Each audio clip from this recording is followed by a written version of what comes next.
Construction sites are messy. That's no surprise. It's in the trunk of this van here. But Jim Hollis says that mess can get excessive.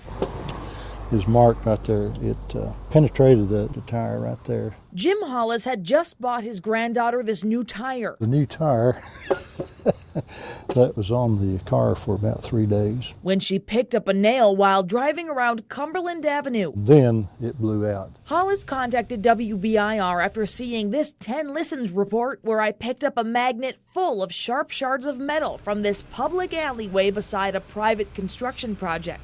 It runs parallel to Cumberland Avenue and connects drivers to parking lots. The construction companies down there could do a much better job of keeping keeping the debris off of the street.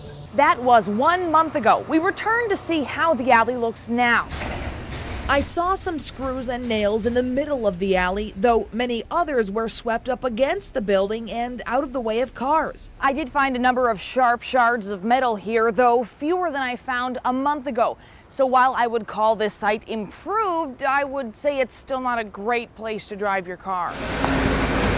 If you do get vehicle damage you think is tied to a construction site, private or public, the city says call 311. There's no such thing as a silly complaint. Russ Jensen is the director of Knoxville's 311 call center, which fields 800 to 1,000 calls per day, from punctured tires and potholes to trash pickup and traffic. If you're doing business with the city of Knoxville or you have an issue with the city of Knoxville, 311 is Knoxville's phone number. 10 Listens requested recent call data from 311. In the last 4 months, 311 has received fewer than 40 calls about the Cumberland corridor, some of which had nothing to do with the roads.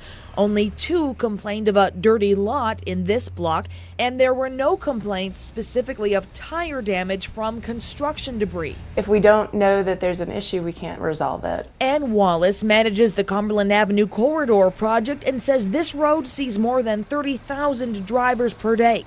In total, Knoxville's Risk Management Department has received 4 claims for damages associated with the Cumberland project. None were from Hollis, who says he just wants to warn drivers about Cumberland corridor construction. Have you called or do you plan on calling that 311 number for the city? They're not going to do anything about it. The city says please do call 311. Let us have the opportunity to research and go see what we can do to help people, because that's what we're here for.